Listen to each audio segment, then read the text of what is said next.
Welcome, everybody, Earth Tribers, Earth citizens, Mother Earth enfolding us all into her nourishing sense of being. As we continue to be part of her quest, of Mother Earth's quest, and we seek to experience that and not just think about it.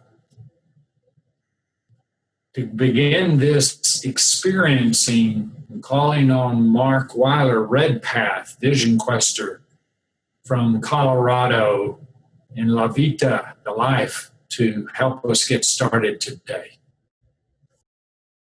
Oh, grandfathers, grandmothers, I offer this prayer of healing today.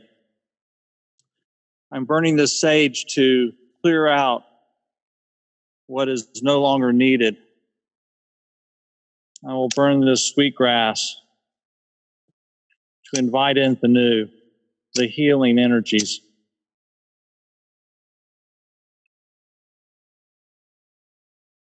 Love and healing is what we need right now. May the winds carry these prayers that we offer today to all living things of the earth, the four-leggeds, the fish, the two-leggeds, the winged ones, the rocks, the grass, the trees, all living things, for everything has a soul. Everything needs healing these days. So I offer up this prayer of healing for today. Aho. Oh, thank you so much, Mark. Yeah, we all need healing, and we all offer each other, all living creatures, healing. It's reciprocal. And I invite into the circle our dear compadre, Jill Scott Reagan, Journey Wolf, many names, to speak to us now.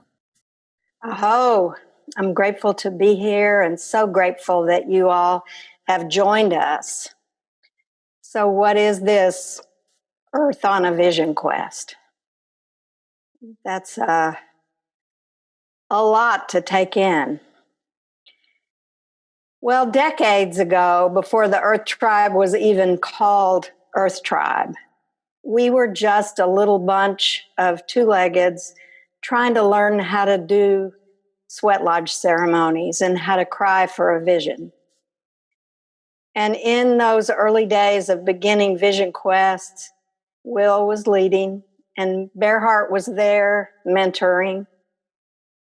Whew, makes me happy to remember that on one of those, I think the second one, we met Regina, water spirit, brown dove. And I'm guessing she's here today too. I hope so. So when we began those first beginning Vision Quests, we approached them with a lot of innocence and a lot of vulnerability and also quite a bit of ego. And I don't mean we were really full of ourselves, because I think we were too scared to be full of ourselves. But we came because we wanted something for ourselves. We wanted guidance and clarity for the next, what we were going to do with our lives. And we wanted healing for our heartbreaks and healing for our families of origin. And, all of that was good. And it's not like as we progressed and the years went on and we had more Vision Quests that we didn't get healing, because we continued to receive a lot of healing. But gratefully, it wasn't just about our individual healing anymore. So as time went on, we, through practice, got more and more awareness And we began to see that these vision quests were connected to each other, across time, across space, across place. And luckily, we also began to wake up to the fact that vision quests aren't just about me and aren't just about us. Whew, what a relief. What a relief. And I know some of you have heard me whisper to you at times that you've been leaving the encampment to go to a vision spot. You know, that we're praying for you, that we are sending you out for your own vision, but also a vision for the tribe and on behalf of the earth. And so that's kind of changed over the years. But what do we do now? We begin to listen, not to figure it out so much, but to be open, because we don't know what Earth's Vision Quest is any more than when we sat in a vision circle as individuals, what was going to unfold in that vision circle. But we can come with humility and we can show up. And instead of coming to it having figured it all out, we can get quiet and listen. And listen for what Earth is calling us to do and what Earth is calling us to be in support and service of her vision.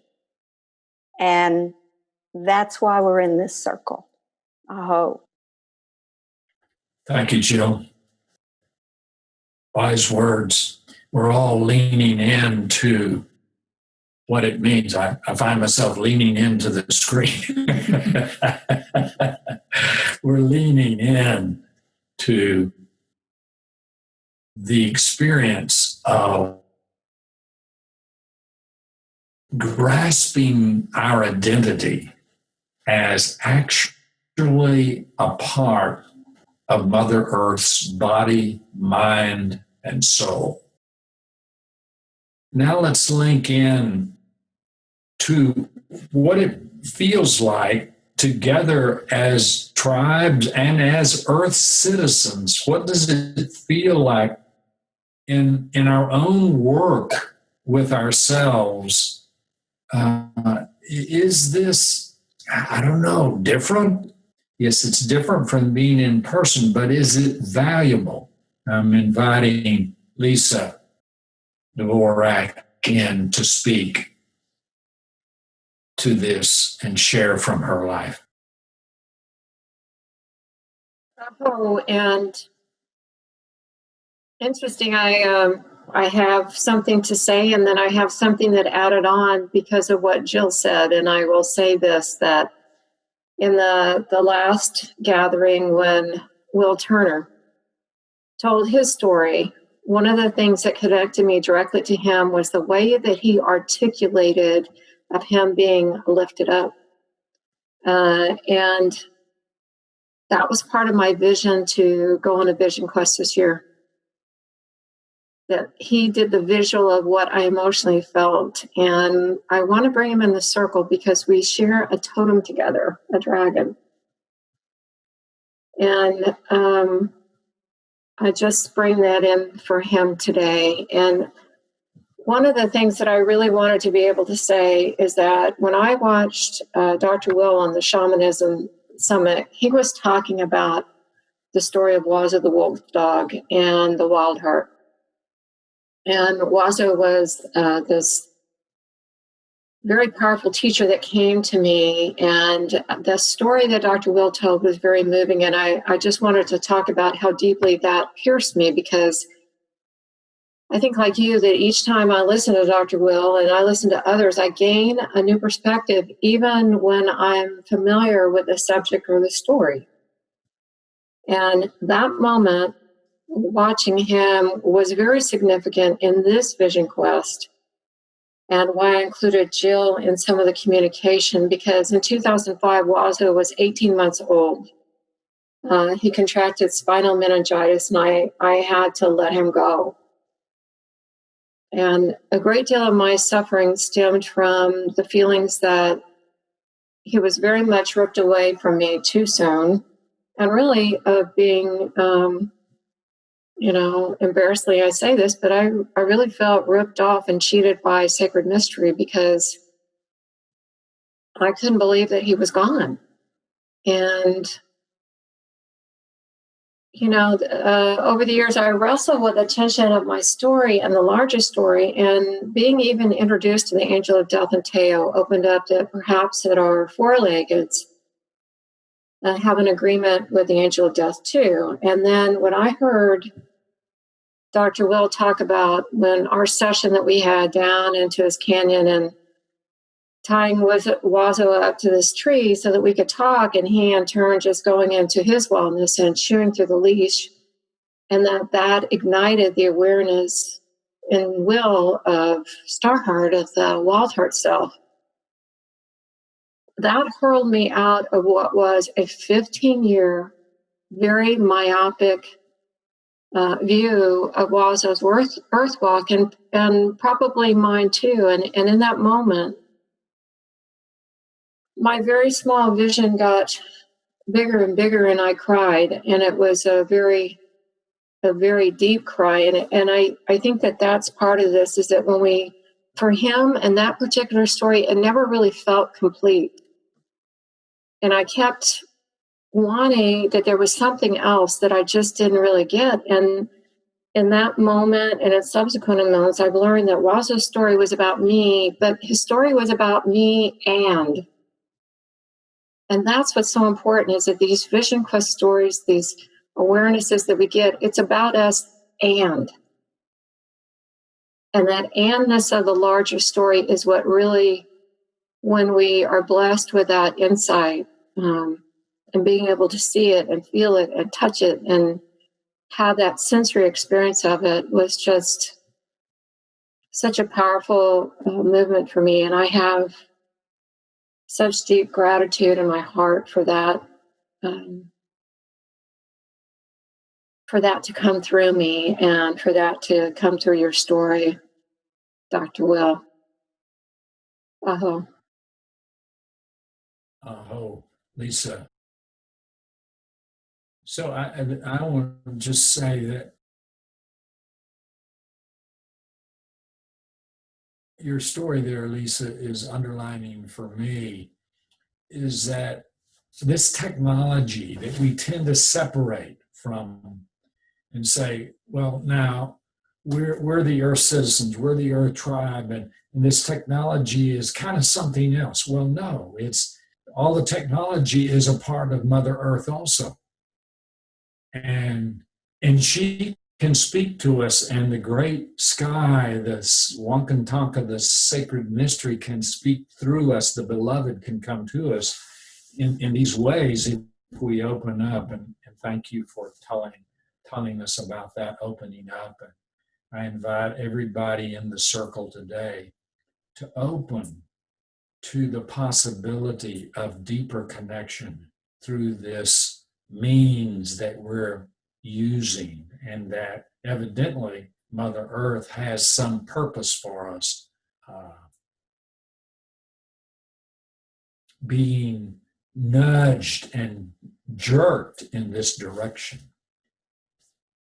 As a part of Mother Earth's Vision Quest, the Vision Questers for 2021 in our Earth Tribe process of a three-year process are in various ways going through stake ceremonies, and many of those are in person. And there'll be in-person stake ceremonies over the next period of time. And we'll record those and share some of them in this gathering every first Sunday.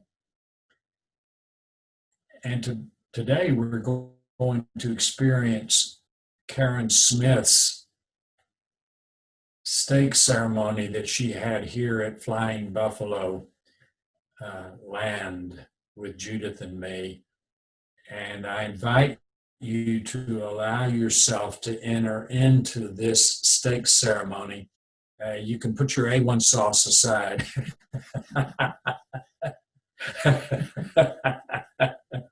It's not that kind of stake ceremony. And then you can allow yourself to go into the earth with this stake with Karen Smith. And then after we have this video, I'll get Karen's responses. I have been in need of healing my relationship with the earth.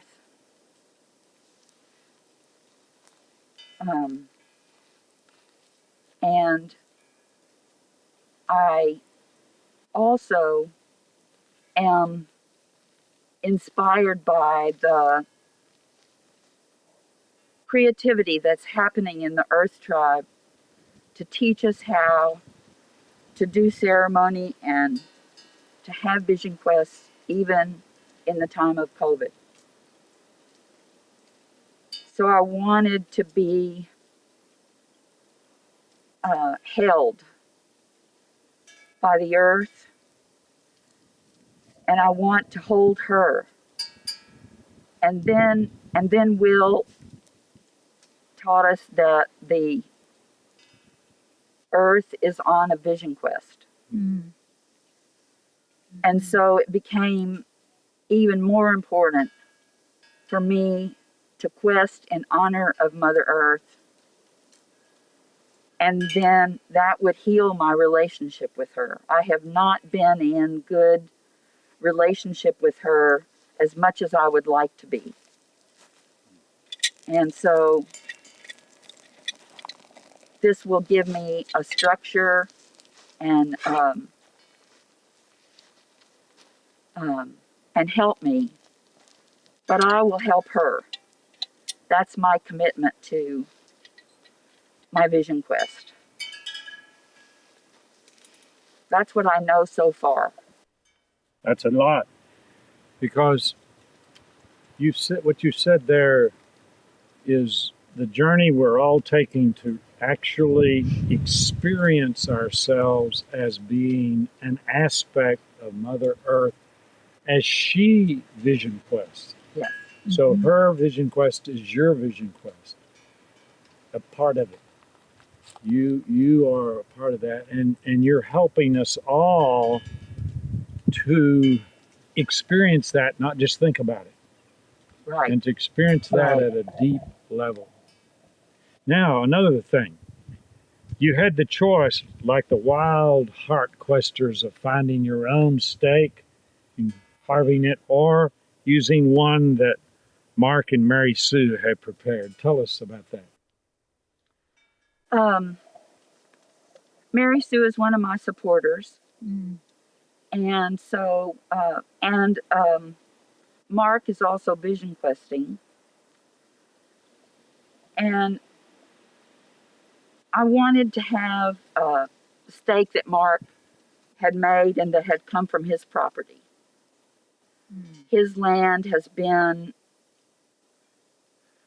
in turmoil this last year. And I just want to have a stake from that property to bring blessings to that property and carry it with me. All right. Good. So, if you'll come to pick up the stake, and as you pick it up, I'm going to fan you with the owl feather and with the flying buffalo feather.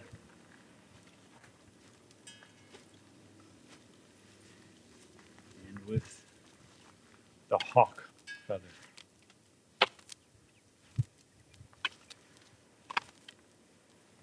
And as we have this hawk feather, a part of our vision questing this year is seeing how our little tribe can cooperate with all the communities around the world that are earth based. And we're doing that with, among others, Dominer, and the founder was Falco. And so, in honor of that, I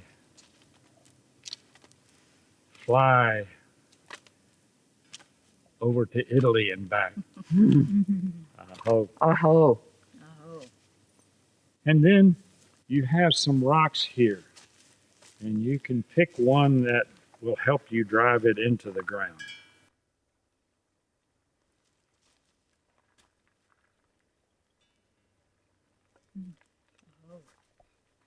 Oh, she's heavy. Yes. So you come around here, and Okay. these two stakes have been driven into the ground for Mother Earth. Yours is going to be, and then you drove one into the ground for Mother Earth. I did. And this is going to be the first of the 2021 Vision Questers to say, we're a part of you, Mother Earth, and our quest is your quest. Aho.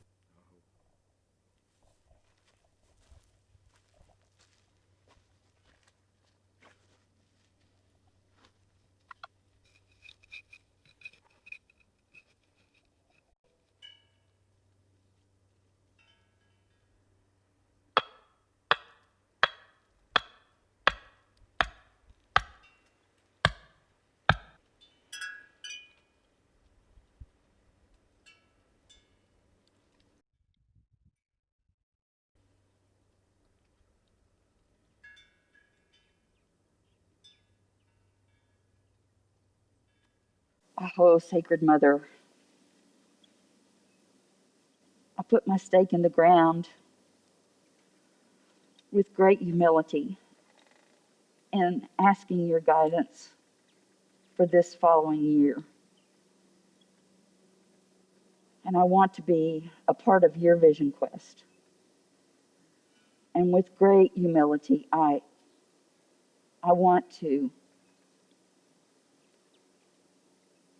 want to see what you see. And I want to be in you. Aho. Oh,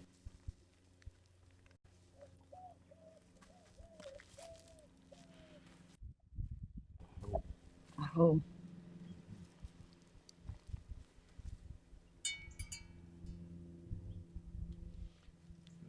just stand up.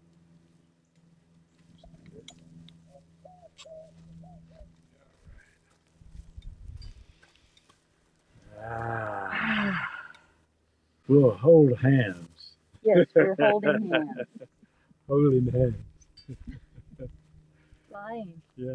Yeah. Ooh, ah, ooh, ah, ooh, ah, ooh, ah, ooh, ah. Hey ho, hey ya na. Hey ho, hey ya na. All right, now you're going to take this stake with you. So, in this part of the ceremony, you come and ask Mother Earth to give you your stake.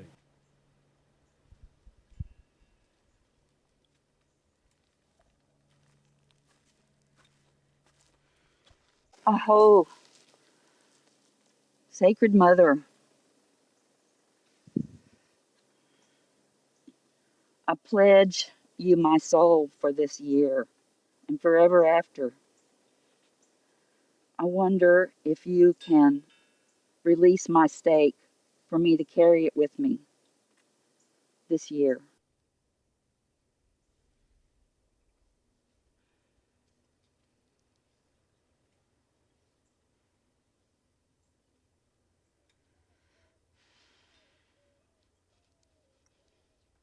Aho. Aho. Thank you, Sacred Mother.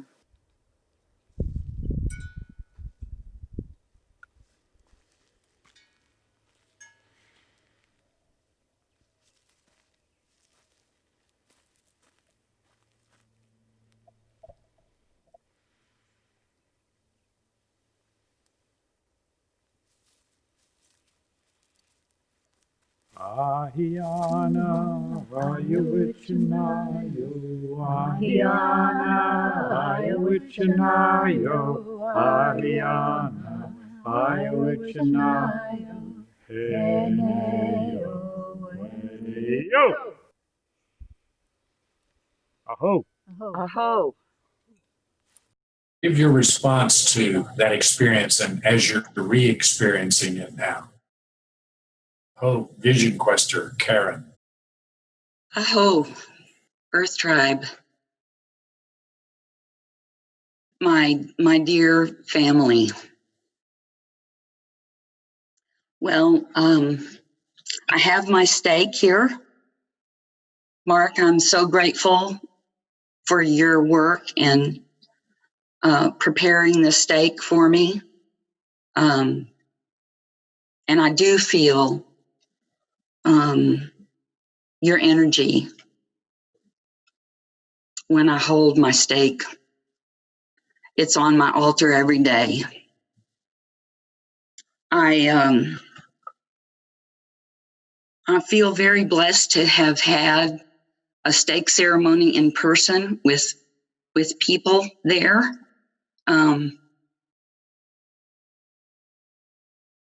I feel very hopeful. In spite of all the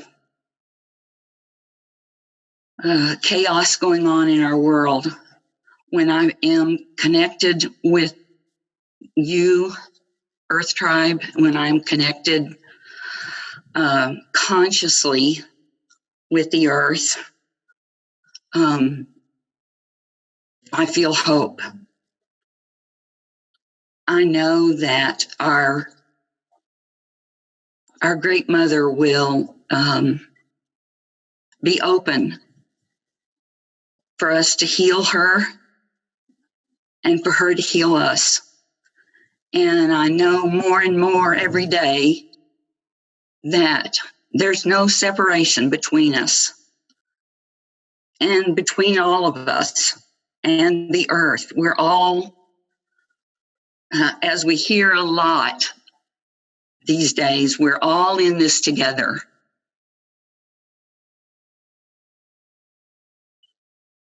Oh. Thank you, Karen. Thank you so much. Can I say one more thing? Sure.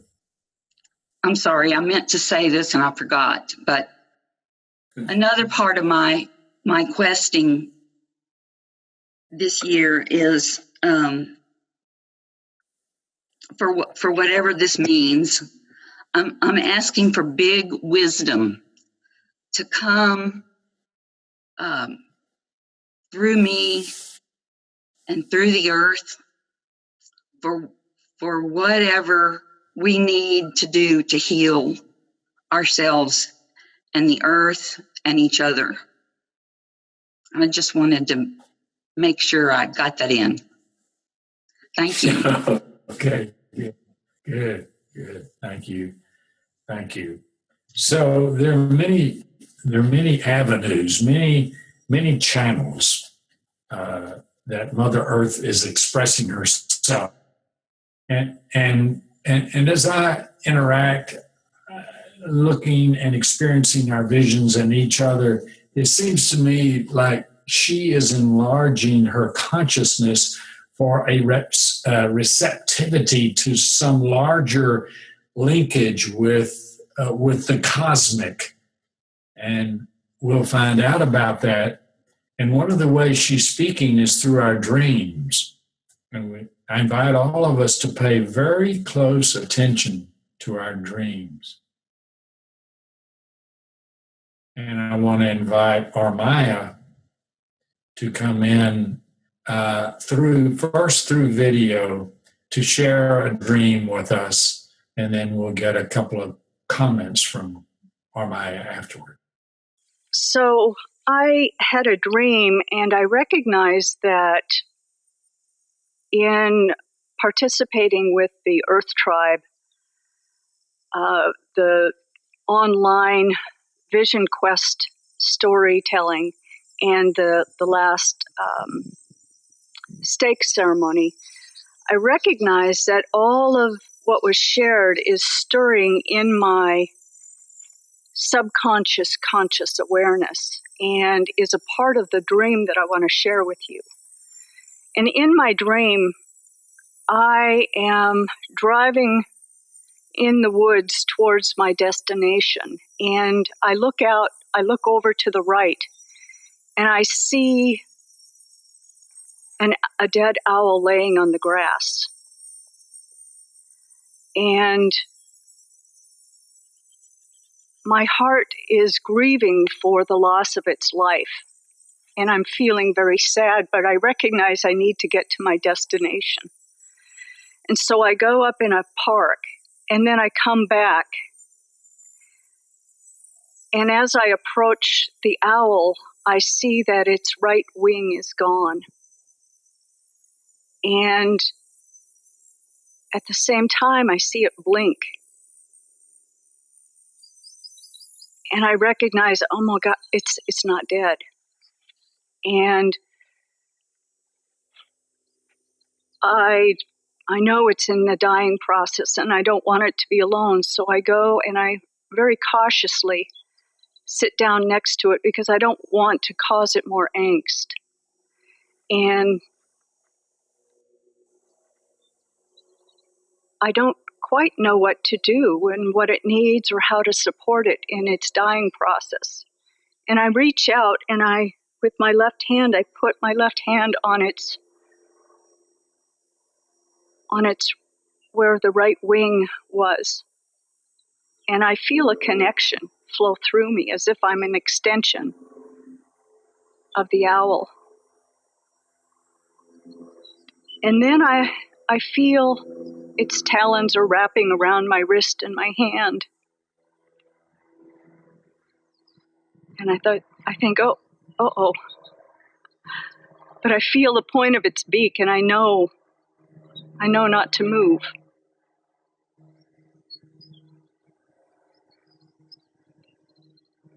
And then something wakes me, and as I'm coming into awareness, I hear an owl hooting outside the window in the early morning darkness, and then I look down at my wrist and I see my little kitten with her claws wrapped around my wrist. And I know not to move. And I feel my wild heart and my domesticated self waiting.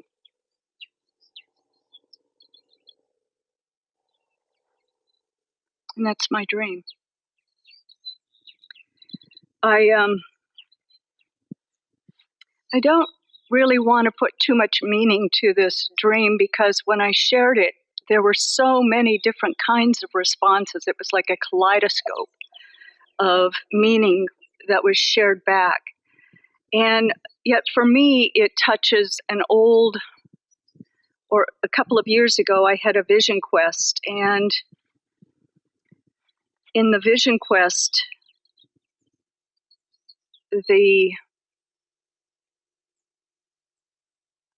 what was shared by Winging Heart about the wall and the wind and the wings really resonated with me and stirred that memory of my vision of standing on a berm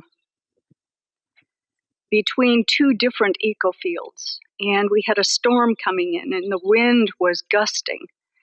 And I practiced that vision quest, standing and facing into the wind like the buffalo, and practicing my courage and building my strength to really face the wind and to allow and open up and allow it to blow, the winds of change to blow through me. And that energy is a part of this particular dream for me.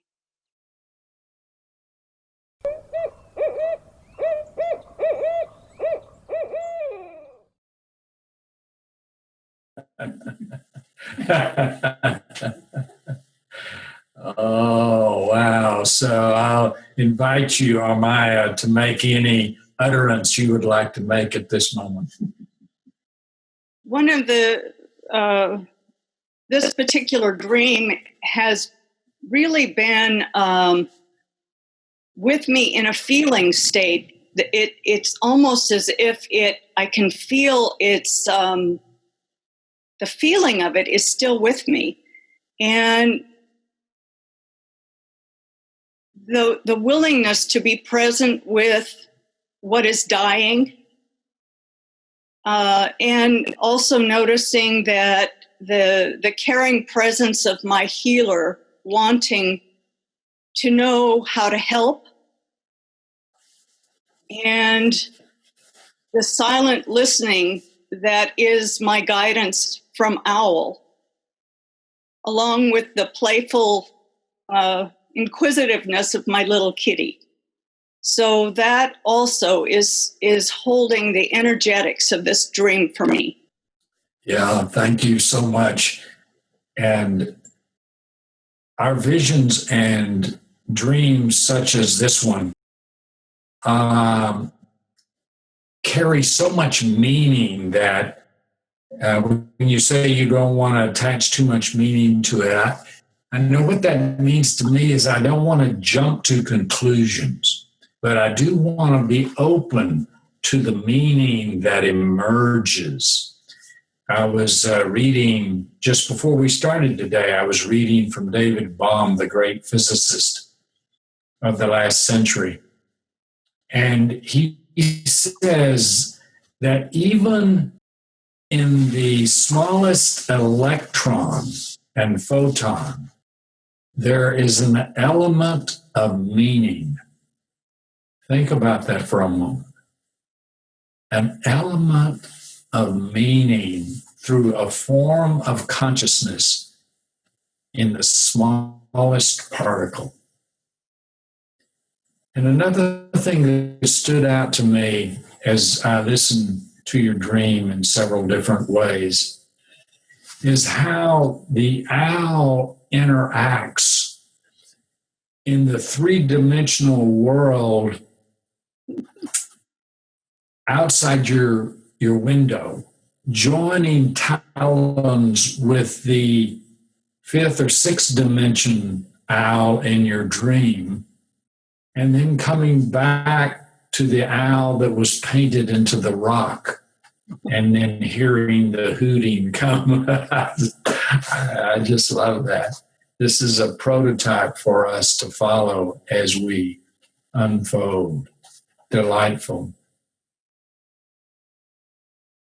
Anything else you want to say, Armaya, before we move on? Not really. I just love all of the dreams that are shared on Talking Stick. And I love this new visioning that we are experiencing. Yeah. And thank you for bringing that up. And maybe the dream sender and the dream catcher will send us more dreams over the next few months that will help amplify this dream you shared. And I want to invite people on the chat. There are now 73 comments on the chat. And I want to invite you, if some of you in the circle in the chat want to share any dream image that you'd like to put into the chat, and again, I'll read every one of them over the next month, and whether they're brought back or not, these dream images that you put in the chat will join talons with the owl in Armaya's dream, and perhaps we can see patterns, purpose, even will, that the divine will would unfold and the purpose would become more apparent to us. So next, we want to move to another form of questing that has actually been created out of necessity. as I mentioned last month, many people have come to me. Judith and I, like you, are confined pretty much to our space. And yet, even with that, one by one, people have come to me both electronically but also in person and have said, I want to go on a vision quest. And these are all people who've never been on a vision quest per se. And it came to me that over a period of time in my own dreams, that we could call this introductory, this orienting process, a wild heart quest. And by that, I mean the function of questing as we humans move deeper into a nature that's not so controlled and influenced by humans. We're discovering, as Lisa Dvorak said, we're discovering our wild hearts, that is, the wild wolf to join hands with the dog and give us the both and that Lisa was talking about. And that's what the wild heart quest is. Moving deeply into the vision that we have a form of consciousness inside of us that's waiting like freeze-dried coffee to have hot water poured on it, to just flare forth with aroma. And I'm going to invite some of these wild heart questers to share with us because they're developing their relationship with us as a tribe. And I am inviting Bodie Simpson from the state of Maine to share a little bit with us today about your relationship with your stake that is emerging. I first want to say how much I appreciate this opportunity to be part of this community in this way. And when I let Will know that I was interested in being part of this vision quest in this way, I didn't know we needed to have a stake at all. I didn't really know much about the whole process. And I have been watching since last time people's stake ceremonies. And when I saw the stakes that you guys were putting in the ground, I realized I had a vision of a stake that I already had, but I actually acquired it about two and a half years ago. And it was in my closet. And so I'll share with you how I came upon it. So it was about a week before we went to Teo. I think it was maybe 2 years ago, 2.5 years ago. And I was up north with my children around Moosehead Lake area and just spending time with them before I left the country for the first time. And we were walking in the woods and we came upon a beaver bog, and there was a beautiful fortress that the beavers had built. And I had the thought of, that'd be so cool to have a piece of like chewed beaver wood. It'd be so cool. But when I was looking around, all the chewed beaver wood was all woven intricately into their structure. And I wasn't going to steal it from them and ruin their home. So we kept walking, and along the path, all of a sudden there was, of course, a perfectly chewed piece of beaver wood that looked very dry. It hadn't been part of their structure maybe for a long time or ever.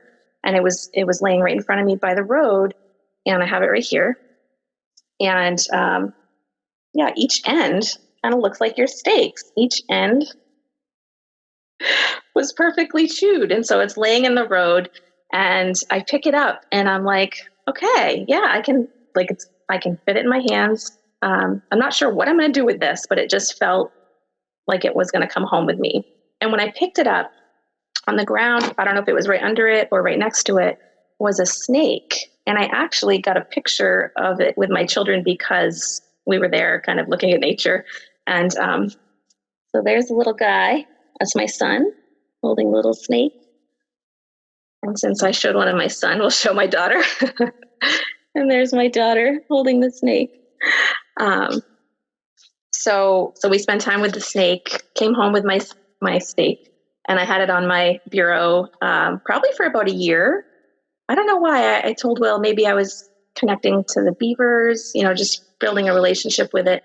And eventually I put it away in my closet for future use until I saw the ceremony and I realized, oh, I already have my stake.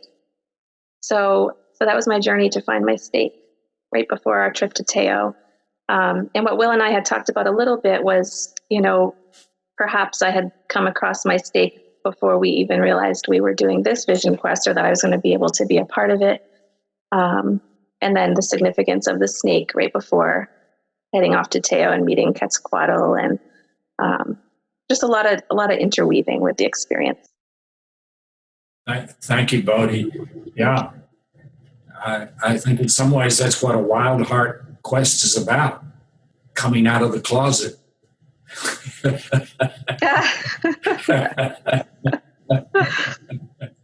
Good point. Coming out of the closet. That's what we're all doing. We're coming out of the closet and who we really are, and experiencing who we really are in this way. And look forward to hearing more from you as we go through the months that lie before us that are unfolding. Thank you. And so that's in the state of Maine. And over on the other side of Turtle Island in California is Eric Dale, who's been in our eco-spiritual mentoring process.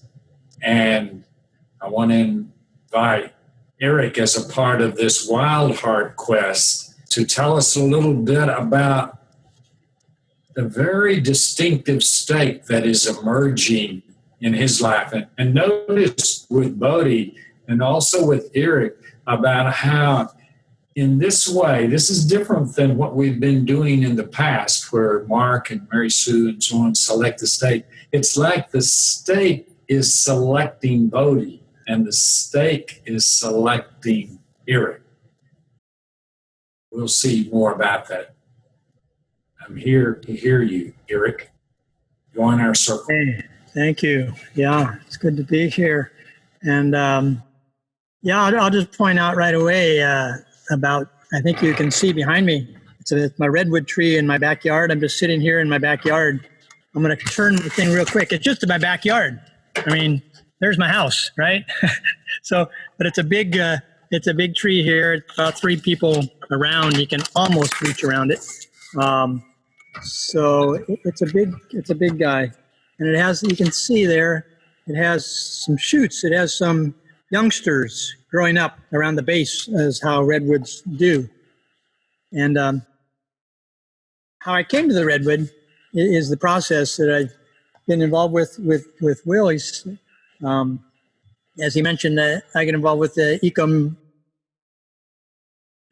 spiritual mentoring program through other things, been kind of working my way into exploring a variety of, for lack of a better word, earth-based spiritualities, communities, religions, etc. over the last 4 or 5 years or so, just responding to the cry of the earth, realizing, oh my gosh, it's all, I've been very intellectual about that part of me over the years and supportive of all kinds of things, but I came to the realization that I really wanted to experience and know the connection with me and earth, nature, which I understand I'm a part of, but I really wanted to, I want to experience it. I want to consciously, intentionally have the experience of being a part. And so I've been very attracted with seeing about the Earth Tribe and Will and different things that he's been a part of. And so when I started talking with Will about doing this vision quest, in my first vision quest, I've done a variety of other wanderings and being alone and in outside and with Mother Earth. But this is with the first intentional one.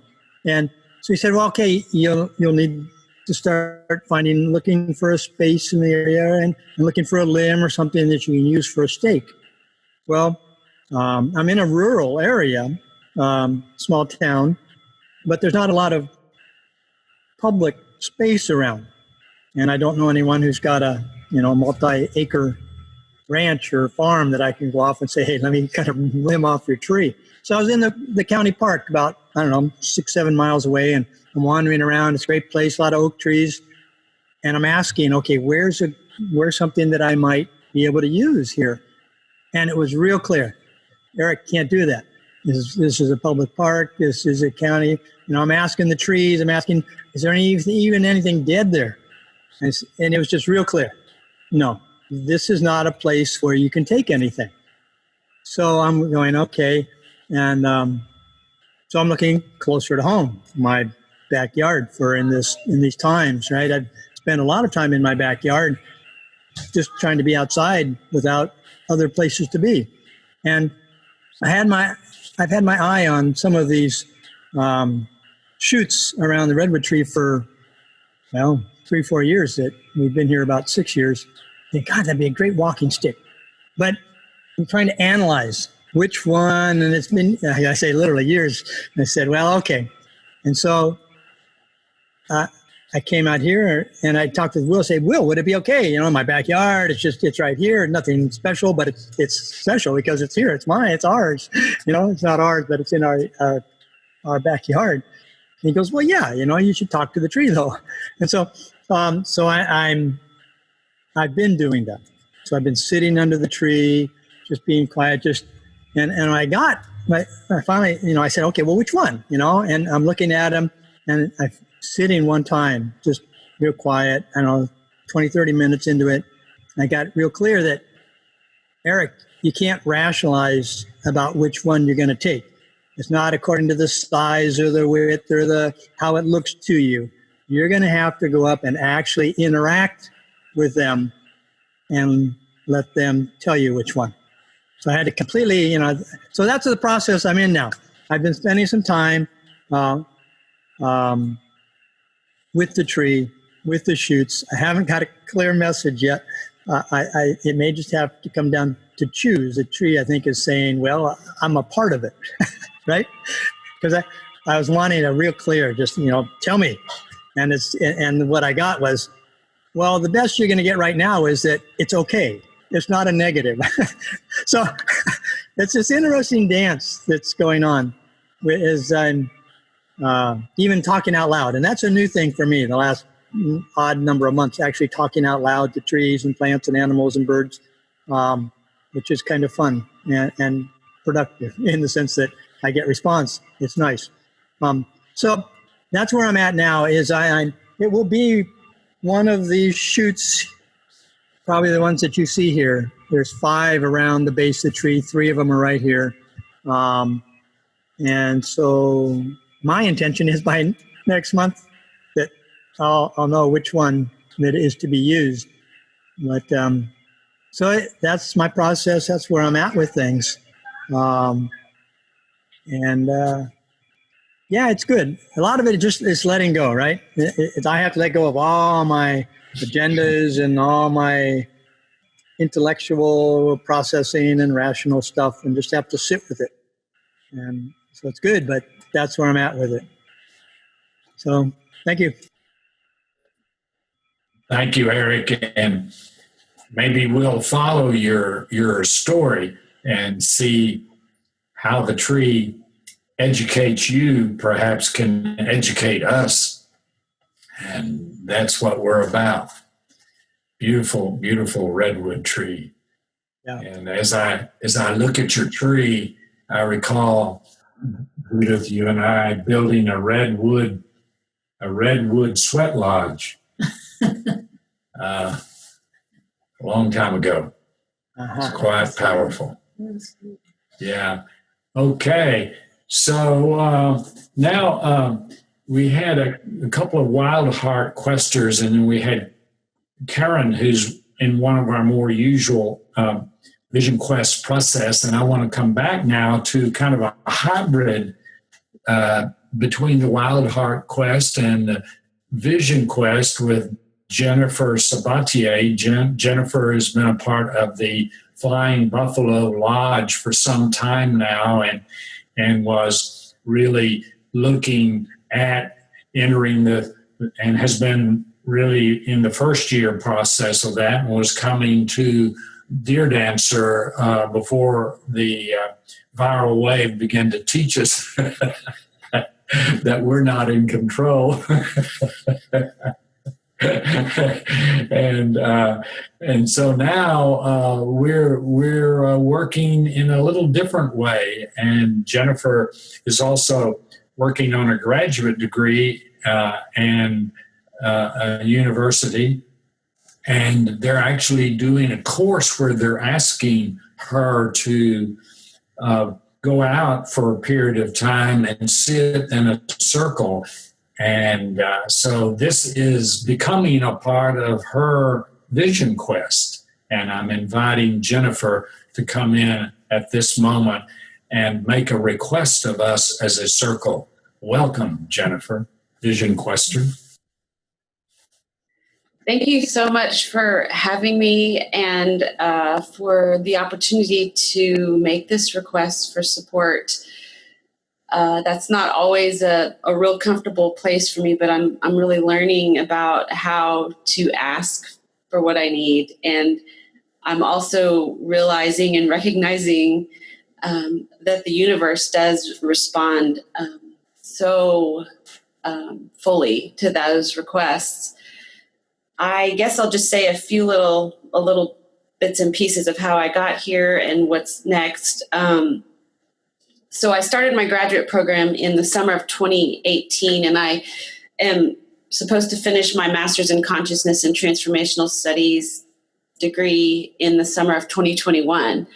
And having been part of Earth Tribe for a little while now and being more regular over the last year at Sweat Lodges, I really felt such a connection. My program is seated in deep ecology, and I just saw such an alignment. And it's so nice to have a local group of support because my program is in California, so we're all meeting online. And it just felt like such a nice way to kind of hybrid this class I'm taking, knowing that I could also participate in the Vision Quest through Earth Tribe. And two of my supporters, I think, are both here today, are Maya and Tambra, both part of my Soul Circle group, my Soul Sister group, that has been so just different, just really a unique experience. And I'm so grateful for the guidance and the support that I've received so far. So on August 21st, so the program's in Northern California. They don't always consider how hot it is in other parts of the country. But the weekend that they selected for us to go do our nature sitting, our circle, is the weekend of August 21st. And I'll be sitting probably some early morning hour, about 3:30, on some land where my friend Kelly lives off Fisher Store Road. And I'll be sitting the morning of the 22nd, that Saturday, through probably the noon hour or so. And this will be my first adventure. I will not have all of my prayer ties done, but I have another ceremony that is part of the coursework I'm doing that involves stones. And I got some really great suggestions and feedback of how to make that permeable circle from Will when we met last week or this week. I don't even know what day we're on. So I am looking forward to that, and I make the request of Earth Tribe just to hold me in your wild heart as I sit in nature. Thank you, Jennifer. And this will be the first leg of your vision quest, your first sitting, and there'll be other sittings throughout the different times of the year. We don't know. We're going by the seat of our pants here, right? So the spontaneous process will be, I believe we had Patricia Koch, who just finished a vision quest, and she had 4 sittings, and a few years ago, 10 years ago now, I had 4 different experiences sitting myself. And so now, did you say Saturday the 22nd? Yes, so it'll be like that morning. I'll start that morning. Yes, yeah, early in the morning. 3:30 in the morning. Okay. So you'll be sitting from, say, around 3:30 till somewhere when the sun gets pretty hot. You'll be coming in, and we'll work on that. You and I can work on that some, but we will have pipe ceremonies for you on that at that time, and Armaya can look after kind of organizing the pipe ceremonies, and we're this is new for us and good for us that we get outside our usual paradigm and see a way for this to work. All right, now we're coming to a close of the circle today. But before Jill closes our time together, I want to invite Carol Flake to read a poem that grew out of this notion, this nudge from Mother Earth that she herself is on a vision quest. So, Carol, if you share with us your poetry. Yeah, Will, I was so just so inspired by the idea of Mother Earth going on a vision quest, and really started thinking about that and questioning it, and wondering, how's that going to end? But the title of this poem is Gaia Finished With Us? Although I sometimes fancy I speak the language of Gaia, as I listen to the leaves rustling in the wind, I know she is not human, but so much more than we can grasp, though we are her creatures too.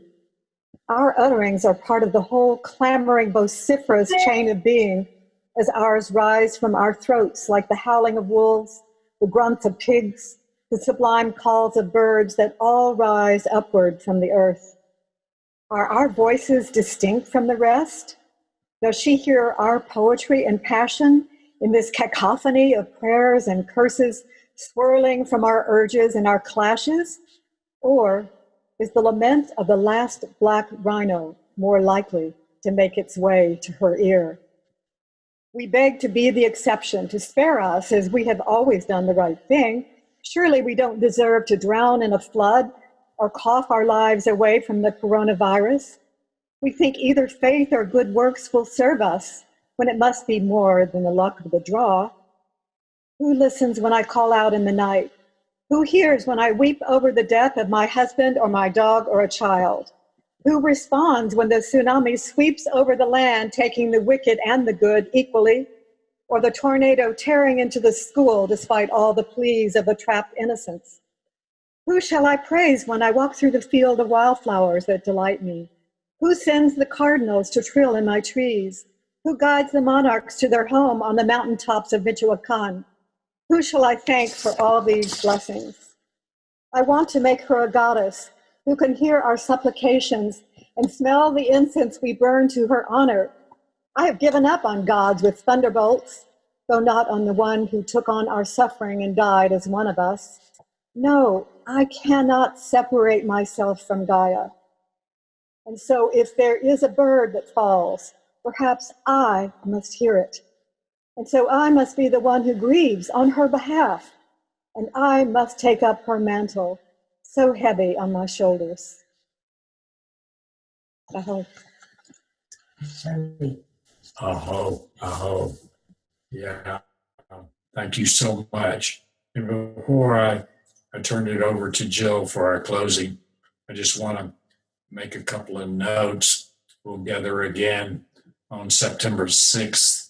Between now and then, we'll have the first circle that I'm calling, Jill and I are calling Earth Questions Herself. Mm-hmm. So, we have a guideline in our community that we don't do a lot of politicizing on our talking stick and in our ceremonies.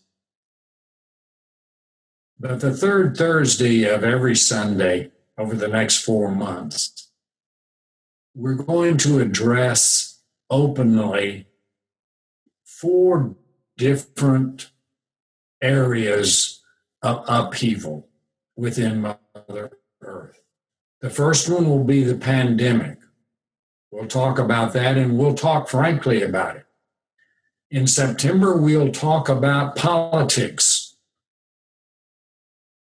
Overtly, we'll be talking about politics.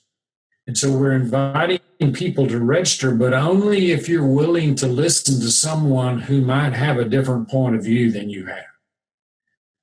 Then in October, we're going to talk about climate upheaval. And I hope to have a scientist with us who has a very unique point of view that will challenge some of our thinking about climate upheaval. And then in November, we'll have a time together to address racial upheaval, racial reckoning, as I call it, long overdue. And then Jill called to my attention that there's a fifth area that we will address at some future time too, and that is gender upheaval. So I invite you. You probably gotten a notice about that, but if you haven't gotten a notice to be a part of that, then just email me at will@earthtribe.com. and I'll make sure you get the information. It should also be there on the chat. So we'll do that on August. Our first meeting will be on August 23rd, and that should be good. It's not everybody's cup of tea to listen to people who question what you believe, what you think, how you see the world. So it will be some people's cup of tea. So now I turn it over to our good sojourner, Jill, to bring us to a close. Our Maya's dream reminds us that dreams and visions are not done. Even if we write them in a journal, even if we tell them to other people, and even if we work on them, but that they continue to be alive. And Owl is still visiting our Maya and us. And all of our visions are still unfolding, even as now that we know for sure that we're not separate from Mother Earth as her vision is unfolding. So as Betty, lifted by wind, teaches, me along with her, ask who's visiting now. In your dreams, in the nighttime, in your waking dreams, and in your connecting with Mother Earth every day. And invite these visitations in as a part of Mother Earth's vision quest. They don't have to be figured out, even though we find meaning. But as you welcome these visitors, open up to listening and hearing. Deep gratitude, everyone. Thanks for being here. Aho. Thank you, Jill. And Judith, would you sing the honor song, Ahiana? Ahiana, Ayawichanayo. Ahiana, Ayawichanayo. Ahiana, Ayawichanayo. Eneo. Goodbye, everybody. See you, some of you on the 23rd, and the larger group on September 6th.